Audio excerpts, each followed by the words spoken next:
We back. It's the Majestic Convo, aka Podcast Asekasi. We back. We told you we're gonna be back. We're on a production break. Besaya Makaya.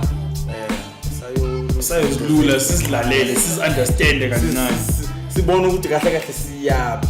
Where are we going with this thing? In short, we roll the bones. Yeah, so. Yeah.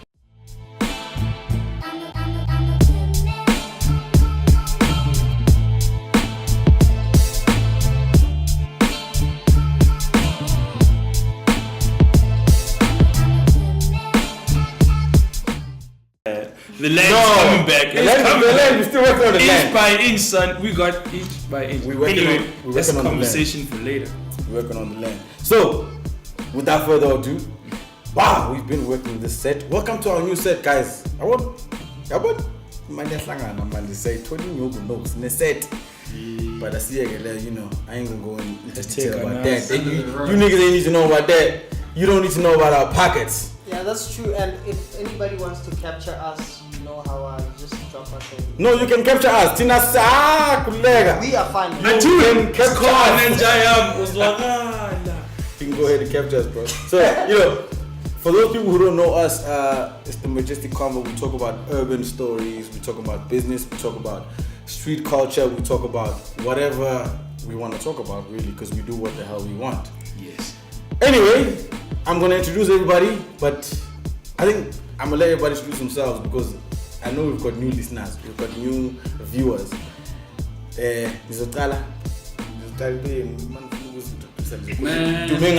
My name is Bonan. What are you humming for? So, my name is Bonan. It's your boy Shranks. I'm a serial entrepreneur, I'm a career man, wherever the money is, that's where I'm at. Alright. I've got strong opinions about all sorts of things. I'm sensitive about certain things and I'm outspoken about other things, and that's just what it is, man. So you guys are going to learn about me tonight. You're going to learn today. I'm sorry. LON. Yeah, you know. Okay. Pass it along, my brother. Pass it along. Alright. What's that one? Gummy, AD, Matt Bio, Mr. Freedom, the dictator, the political animal. Not really, I'm just the guy that they decided to get because they didn't have anybody else to have. But we're back, opinionated more than ever. And yeah, let's have a good time. Yo, please like and subscribe our page, guys. It's the Majestic Convo on YouTube. Follow us on Facebook. We have an Instagram page. Yeah, no, my plugs are done. You got great content. We have fantastic content for you guys. Please introduce yourself. Tell us about your business. A brief summary. Don't give us like a whole business plan, portfolio. Just give us a little street talk. A little street talk about what you do, where it is. I know you are based in Convo. Not anymore, actually. Okay. Because I've actually decided on making it a mobile spa instead.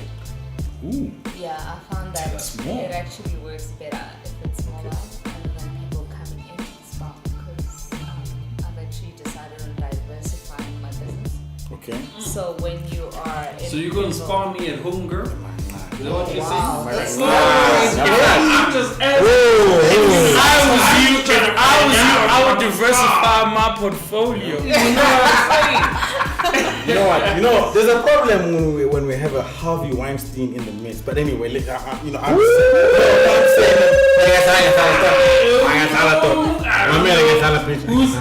Hold on, can't be pointing at me talking about Harvey Weinstein. The listeners, there is a gun, right? And there are bullets and many shots, gunpowder, death, red blood items. I'm gonna take this nigga I'm just playing, yo. Like, here's the set edge. all I'm saying, and You heard we use assassins for our personal security in South Africa. Okay, I hope you know. I'm I'm gonna take you out, bro. I'm that are very like chauvinistic about what she does. So I think we need to hear her out and understand and respect it. And yeah, let's just hear what she does, guys. Sugar plum spa. As much as not this no guys are not team, we need that. I mean, I want to know. You got a bad problem, man. Hey, so Claudine, sorry, before you were rudely interrupted. Yeah. I was jealous. What does your spa do?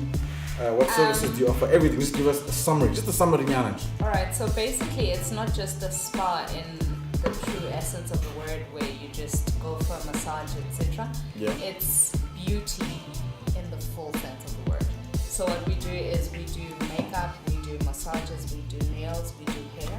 Okay. Except we bring it in the comfort of your own home.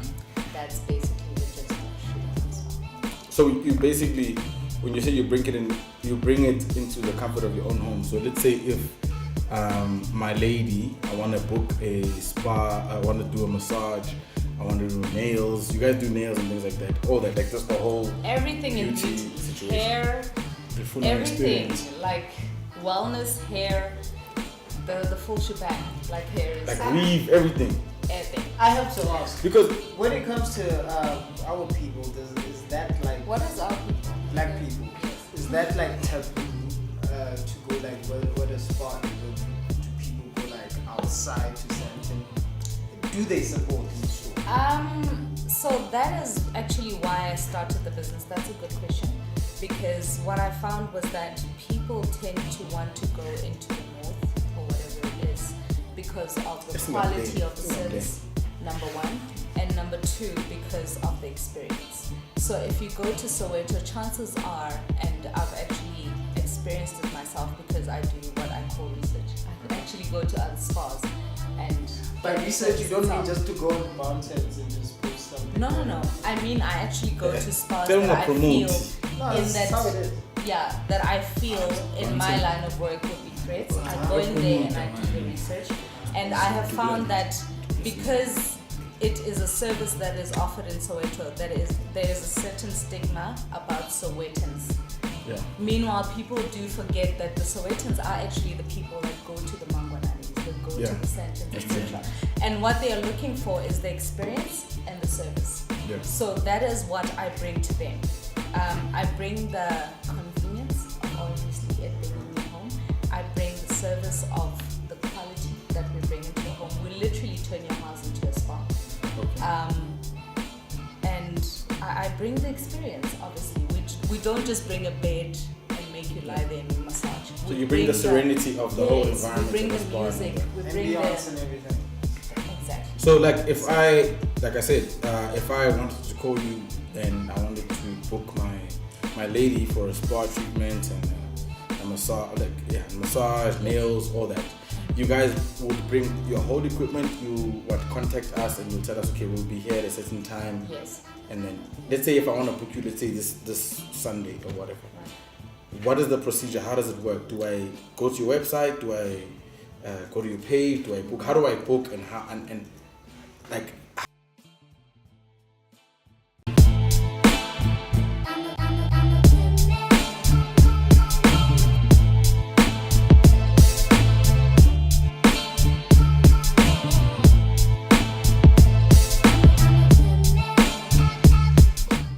How do I? How do I go? How can I be sure? Yeah, how can I does- be sure which you guys will come? And if I pay, like, do I pay a deposit or do I pay when you guys get there? Or do I pay What when are you the guys inner are workings done? of the two? Yeah. So basically, people reach us in different types of ways, if I can put it that way. There's the social part, which is obviously Instagram and Facebook. Unfortunately, at this moment, we don't have a It's website. fine. That's the way. So That's they what you would- need. You they need would- the website, word of mouth. So they would contact me, and then we would obviously have to check the schedule to see if it is available for your booking. And should it be available at that point, that's when we tell you that we need a 50% deposit. Because what generally happens with such services is that people book, and then because you've got a certain person that has booked for that day, when someone else books for that time of day, you can't take them on because this person has You need to make sure you get. committed to the time, however, they haven't paid. So what we do is we take a 50% deposit that secures your time and the date, and then obviously we reach out to offer the service. That And validates then after the service is rendered, then we good collect delays. the balance. Okay, I have one more question. In terms of turnaround time, let's just say, for example, Mo is in the doghouse for some reason and he gets to work and goes like, hey, the wife is angry. Can he call you and go like, could you go to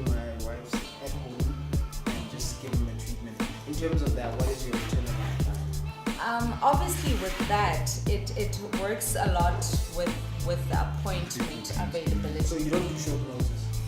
We do, but that also works with the appointment schedule. So obviously during the weekends, that's when we are the most busiest. But during the week, we are very flexible. So in cases like those where, for instance, we've got obviously an influx that is way beyond what we can accommodate for the weekend, then we'd obviously advise the client, look, the time that we had set for you is from A to B.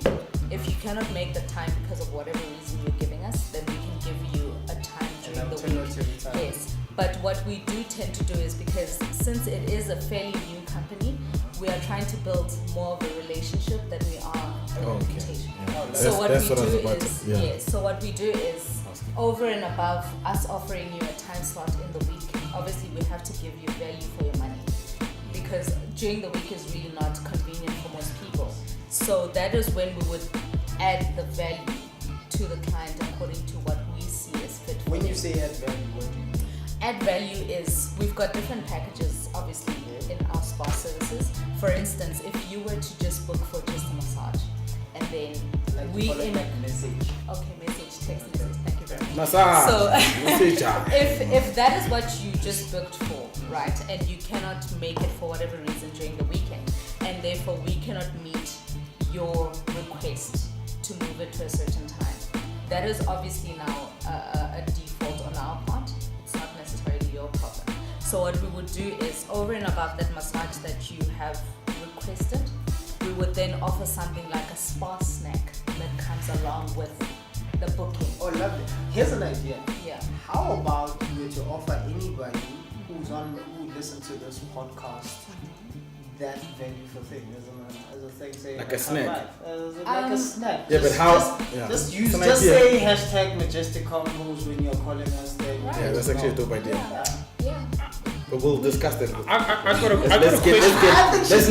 let's not decide on it. No pressure. It's just a couple of 100 people watching. I got a question. Back up. I got a question. So you mentioned something really amazing, and that's mobile spa. Yeah. Just something a single no. More spa me lo more animated. Spa. Yeah. Yeah. So how is that taken off? How is it received? And you're doing the things by them, giving them that experience. They don't have to drive to Hardis or wherever the spas are located. How are the people receiving that? Is it something that's you know? Because for me, I think that's a fantastic idea. Yeah. But obviously, I was sponging about do so. Yeah. Unfortunately, to answer your question, there's actually two different types of people. There are the very traditional people that believe that the ambience and everything is in the actual place of the spa, and you cannot bring it to them. And then there are those modern types of people that would rather have the convenience part of what I'm offering. Yeah. Right. So amen. It's something. Yeah. I mean, it's like having a taxi picking you up from your own home. I mean, it's convenient. She's basically selling the convenience side of the spa situation. I would like to ask you a question. Yeah. Where did you start from? How did you get to this stage of having a spa? Yeah. I mean, your idea seems to be pretty far advanced along the business curve. You know, where did you start? How did you come up with that idea? I think, and I always like to say this when I'm a speaker as well, right? Motivational speaker. Oh. So I need some serious motivation. Motivators. Please. That's your motivation. But anyway, so I always say this to people is that people, especially in the black community, unfortunately, unfortunately, is that people tend to think that in order to start a business and be successful, you need capital. And that is not how I started my business. I literally went from something that could have literally killed someone and made it an opportunity. So what I mean by that is, when I started Sugar Plum Spa, it was always just an idea at the back of my head to start something in the beauty industry, but I just didn't know the what, right? So at that time, I was employed in a corporate company. I fell extremely ill to a point where for 3 months I couldn't go to work, right? And during that time, I needed to have a certain income that comes in. And funny enough, I started my business with literally 200 rands in my pocket. And I love doing nails, just like every other woman. And my friend would actually do my nails. And I thought to myself, this looks simple.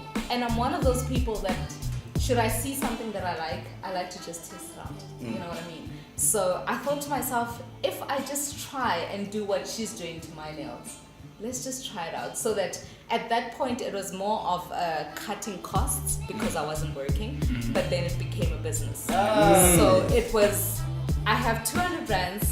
I won't mention my supplier, but I went to them and I was like, how much is it to get this? You know what I mean? So that I can do my own nails. So to cut the costs, obviously, because I want to look pretty, but I can't afford it because I don't work anymore, you know? So that's how it started, and then I realized that I actually liked the whole thing. And then I did it with my family because they were like, girl, you are doing nails for yourself. Do it for, you know? And then cousins started coming, friends started coming, and literally 200 rands is how I started my business. So just to bring it, I respect that, and as coming from a guy, you know, I understand the story. Like, you do your nails as well? No. Who's paying camera? Who's paying? Is it China? No, listen. But like, China, no, I hear you guys. But what we need to understand is that we need to respect the fact that our women take care of themselves. And Tina, we are for 5 rand, no, but I'm saying like, no, it's not gonna make us. But anyway,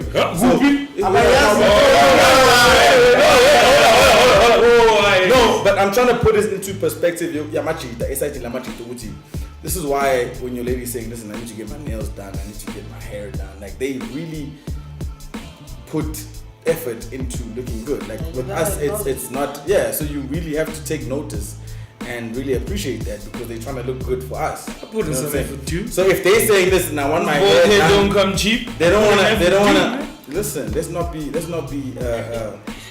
typical guys about this. But I'm trying to put it into a perspective. We need to really start appreciating the fact that our women really take pride in looking after themselves. Of course. Hence why there's a market for looking after yourself. Why they need to do their nails, they need to do their hair, and to do their manicures, their pedicures.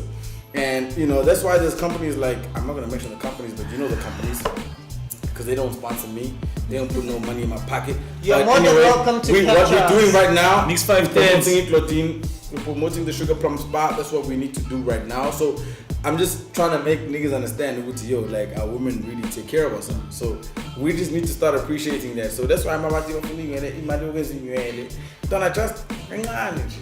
so can I keep because they're doing it for us sometimes. Is it? Well, my woman does it for me. I don't know about you, I don't know about other niggas.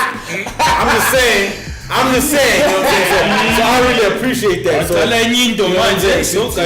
she does it for me. So when she says she wants to get her nails done, she wants to look pretty, and she wants to look pretty for you. So we as niggas really need to understand that. We need to stop having this mentality of hi, I'm tired of no guys, no. You know, that's really. But have you seen how expensive this is? That's why I need to hence there's a market for your dental lane. So we need to understand what they're trying to look pretty for us. Is it so let's stop. Yeah, they're not it's for themselves obviously, but I mean when you go to the gym, you work out, you're trying to get healthy for yourself. But the other percentage, what's it for? Come on, think about it. So let's start fronting, guys. I'm here, Jimmy. X510s. Yeah. So you know what I'm saying. That's what I'm just trying to say. So it's important to have people like Sugar Plum Spa and things like that, whereby our ladies can take care of themselves, affordable.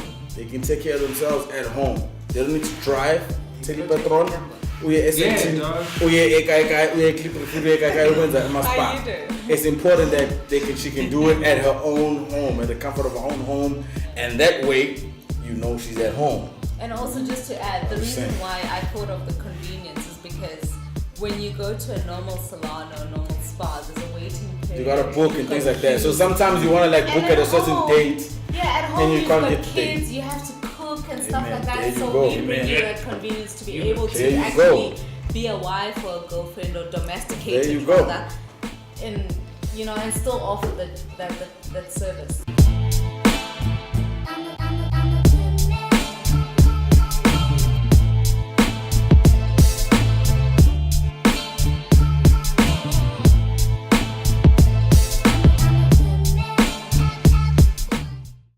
Gonna jump into a serious topic. Rape culture, actually rape culture globally. There's been quite a few stories around the Harvey Weinstein story, Whitney Jordan, Kevin Spacey, Bill Cosby, obviously lingering, and our issues are the reactions to the accusations, even to extent the abuse. It was the reaction on social media to when Pulani finally spoke up and posted about these things. Yes, it is a sensitive topic, judicially it's a sensitive topic. But is it though? It is. No, because it has to be. I think it has to be. I still think it still needs to be. People are overlooking it. It's like as long as it hasn't happened. Danny Joran as well. Danny Joran doesn't really matter. I think the most important thing is judicially is that in order to convict somebody, you need proof. Yeah. And they changed this. Do you remember they changed the statute of it was 30 years, I think. Yeah. They changed it to it's now there's no span. No, I mean there's like if you've been sexually abused, it was a 30-year period. If you spoke after 31 years, then your case was thrown out of court. Yes. But because of there was some statutory, they changed the statute and now there's no time frame. What's the statutory? There's no time frame now. So whatever, some shit like that. So now if you have been in the 50s, you have to apply for that. Yeah, you have to apply for it. But the problem is obviously it's proving this 60 years or 30 years later in the court of law because can I no, but I mean the Harvey Weinstein one is because of the recording of that woman who he was. Yeah, there's a few women hold on. That is proof. That's what I'm saying. That is proof. I'm saying it is tricky when it comes to a judicial circumstance. For example, if somebody has been violated, right? Yes. The first 48 hours is where but that's forensic issue. Yes, but that is what ties into judicial. I cannot accuse you of murder not having proof. Hold on. Okay. I'm not arguing with you. I'm in your side. Let him finish. So what I'm saying is that it's difficult to then for this thing to take place, for this thing to go. So judicially it's a challenge, but we frown upon. If there's an accusation, we frown upon it. And also, without the proof, there is the trial by media, trial by persona. You know what I'm saying? It's a fine line, Okay. And are we frowned upon? Do we frown upon that? No, we do frown upon it. But as I said, if someone has the courage to speak up, the person that's if someone has the courage to speak up against what happened to them, because I've never been violated, but I'm assuming that it's not something that you can say tomorrow. As in, izolo bangenze 1, 2, 3. It takes time. You go to counseling. You don't tell people. It's a long process. It's a life. Let him finish. Unfortunately, you can't execute immediately. If I shot you, there would be blood. Police would be here, whatever the case may be. In this case, you can't really execute immediately. Okay. So it's difficult. That's what I'm saying. Judicially, I'm not condoning it, but I'm saying it's difficult judicially. Okay. Anyway, yes. And again, just to show that this is not a debate against just you. Forward a bit. I actually want to look into the camera and actually state my views on this matter. Go into it. State it to the mic. Okay, wait, who's looking at it? Kulum. So, in short, I was reading this book, Crazy, of what was happening about the whole issue. And I have to state one thing for sure, and I'm going to call 2 women in specific out on this matter. When you look at what Lady Wesisu did throughout the course of what happened throughout Crazy's case, nothing. When you look at Nkosazana Dlamini Zuma, who said nothing regarding this issue. People said nothing. And why I bring out these two women is because these are the people that are supposed to be representing women. And to this very day, whatever Makosi Koza, what would happen to her, these women were silent. These women are silent. Hey. And we all know that they are using women. These two women are exploiting their own women just to score political points. And that's a shame on both of you. And the judiciary in general favors the rapists because of forensic tests or whatever. Let's not get caught up on the hashtag #MeToo. Let's just make changes that actually make a difference, because at the end of the day, you might not care what is happening, but one day that might be your daughter, that might be your niece, that might be something. And I don't care what I have to go with her. Fact of the matter, whether you are married to her, whether you are dating her, whether you bought her away, whether you bought her whatever, if she says no, it's very my guy, and on your bike. Sure. Yo, I don't even know if we need to add more into it.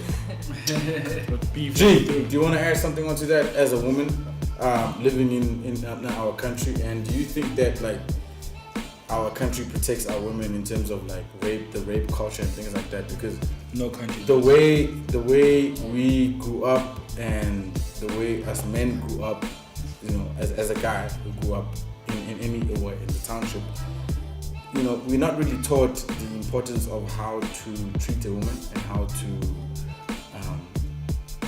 come across or respect a woman and how to be with a woman and things like that. So it's something that you literally learn, you know, on the streets. I'd like to. So, but I'm just saying, like, no, I mean, your father can only teach you up to a certain point, but you know, your father was taught by his father and his father, and there's a totally different time in which he was taught. You understand? So, you know, we're living in totally different times right now. So, how do you feel as a black woman in South Africa? Because honestly, I have a daughter, and I feel like she's at the bottom of the totem pole. So, you know, being a black woman, how do you feel, and how do you think, like, you know, we need to try and sort this out or curb it, and as men need to try and maybe, you know, do more, because I think that's what we need to do as men. We really need to do more, because that's our responsibility. We are the men, and I'm not saying with men because we are the leaders and things like that, but you know, like I said, our mama like us, like they literally at the bottom, and that needs to change. You know, so I'm just trying to understand. Do you want to say something? You may answer before I say something. You want to say something, or do you disagree with me? I always gotta say something, dog. But she can answer first. Okay. As a woman, and in my personal life, I've actually been affected by this topic, not in the sense that I was directly the victim, but people that are very close to me were, and unfortunately there wasn't justice for it. So I just feel like in South Africa, it's really one of those crimes that are still kind of petty. We're still kind of just, oh, you were raped, okay, I'm sorry. You know what I mean? Like, we don't get to the core of. We really don't get to the core of the issue. It's like murder. I think it's like murder, because it literally destroys your life. Yeah. And unfortunately, how people look at rape is just how people look at abuse. It's one of those things where people look at it as a psychological issue, where in actual fact it's a reaction issue.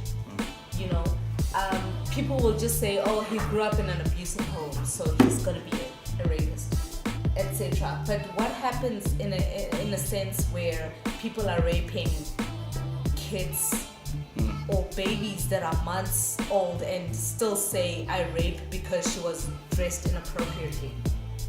So, and that turns you on? You know what I mean? Like, a grandmother that wears ipitikoti and you rape her, does that turn you on? You know what I mean? So I think we still have a really far way to go in terms of how we deal with the issue and the reasons behind how we look at the rationale of the issue. That's just basically how it's I just, see it's it. all wrong, basically. So you answered your question somewhere. Nah. But before I go further, I think what she says is very important. I think, especially the rationale of somebody who would rape a grandmother or a child. I don't think, even myself as a guy, I can't really fathom what goes through the mind of somebody who would do that. You know what I'm saying? And not to justify, but when it's somebody in our age group, it's different.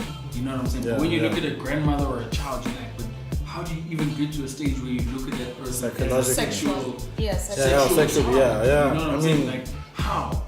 So that's the thing. But also, one thing that she said earlier is that it is not taken seriously enough. I think it's the same as domestic violence. Domestic violence, people look at it and they say, wow, they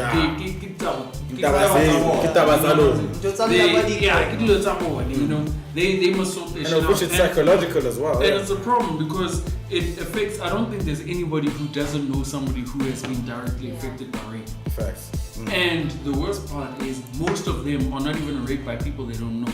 It's usually people within their family system, an uncle, a cousin, or whatever. You know what I'm saying? And that shows that there's a very big deficit of morality within men and how we are raised as guys. Because one, they are men. One, they are men who feel like that is normal, and two, they are men who look upon it and feel like, oh damn, that's just how society is. And in both of those cases, it's a very bad situation. So I think rape is just a very serious topic in our society at the moment, man. That's my 2 cents. So I think we need education in terms of mental health, because I personally believe that I'm not giving these guys an excuse, but I think that's a mental health issue. Mm-hmm. If you look at a child and you feel aroused, you have problems, B. You got problems, my nigga. You got issues. If you look at an elderly woman and you feel aroused, you got problems. So there's a problem with mental health within our community, and I feel we need to take it seriously.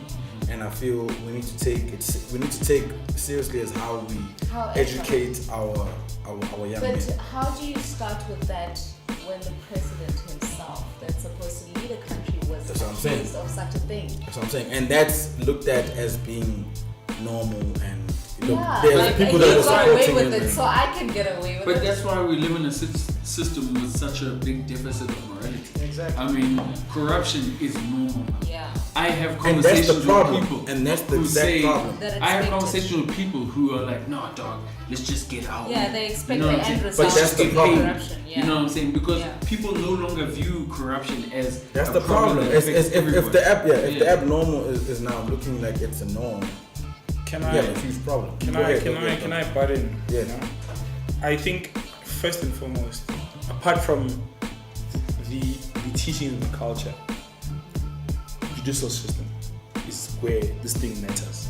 A court, a docketing, a police station, how that is dealt with. That's where it starts, because you can accuse somebody of something, but if you don't have the proof to nail it down, you understand? Whether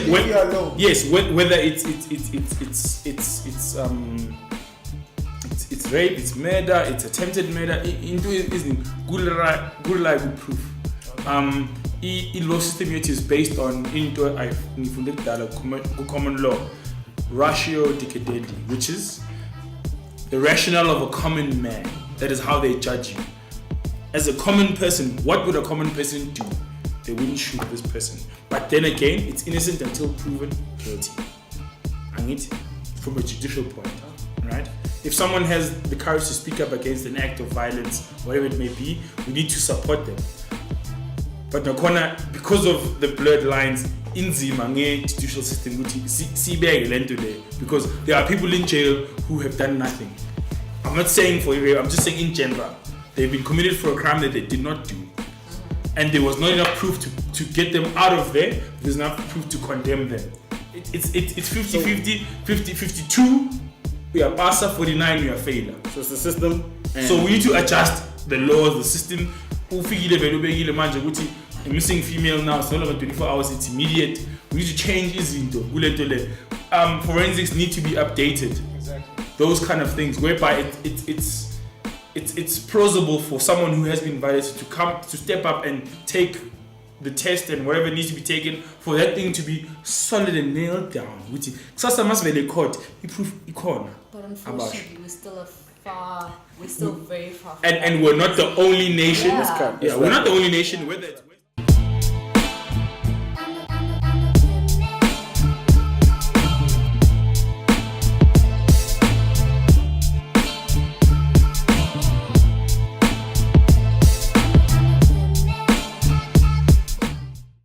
Alright, check it out, guys. We got a new segment on Majestic Convo, aka Podcast Asekasi. We're gonna call it the Majestic Minute.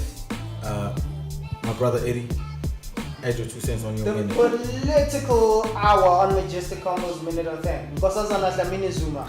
yeah. You revolutionized home affairs. You took on tobacco companies and won. Why you aligning yourself with coins mining but Dlamini is Jeff Katere. Why are you even participating in this? And last but not leastly, okay, that's a new word. It's fine. Sisulu. Get out of here, ANC is not your it's not your legacy. We understand that you are plugging on, but we have to understand that you let down all the ways. You let down all these people, but we have to understand one thing. ANC is not yours. Alright, that's done. Claudine, please close it off for us. Talk about your business. Give us your plugs. Give us your minute. Let's go. Okay, so basically people can find me on the following. Cell phone to make bookings, it's 061-883-0021. The number again 061-883-0021. On social media, it's Sugar Plum Spa without the R. So it's SUGAPLUM. Sugar. Spa. Sugar. Sugar. No, Sugar Plum Spa. Yo, so that line is a business line, right? Yes. Yeah. Okay. Hey, I'm hungry now. Listen to Jeff. Anyway, simply. Strictly business, yeah. Harry, give us your minute, my brother. Hey, I started in day one. Who find Preda? Find Preda. Usmoshel's card. Your explanations are weak. They should jail you for an extra 20 years. Usmoshel's card. On explanation, tell our pupils or what to Ulalubani, Melabu Valen Jamunga Buyi. Sakala, please, Ustrala. Do it. Secondly, Black Monday. Hey, Mr. Alagat. Please don't do that shit again. Worrying about your life. I see Njayam. Talk about Black Monday. Yo, man. I feel like Black Monday was really something that people took and turned it into a racial thing for nothing. You know what I'm saying? People are getting murdered every single day. You know? The fact that a certain community wanted to take it and turn it into something that is focused on them alone, I feel like that's really a disrespectful factor to the South African community that we're trying to build. So for that, all those people, especially those people who brought out the flag, that flag, the apartheid flag, you think you're clever? Yeah? Do you think in Germany you can bring out the Nazi flag? You can't do that, bro. Don't bring that flag out here. I wish you would have brought it out in front of me. Anyway, like I was saying, alright, when are you good? Like I was saying, listen, I said on my Facebook page, if you guys, look, we stand with you guys when it comes to violence against all South Africans. But when you bring out the flag and you bring out that rhetoric, you bring out the bigotry, we don't stand with you. You lose the message and you lose us. You lost us. That's all I'm saying. That's all I have to say about that. It's the Majestic Convo. Podcast Asekasi. We appreciate you. We back. Subscribe to our YouTube page. Subscribe to our YouTube page. The Majestic_Convo. Majestic_Convo. AKA Podcast Asekasi. We over and we out. We appreciate you. Ufan Pina ubuna na wazali bakhe ufuna ilifa. Asiyeke lapha.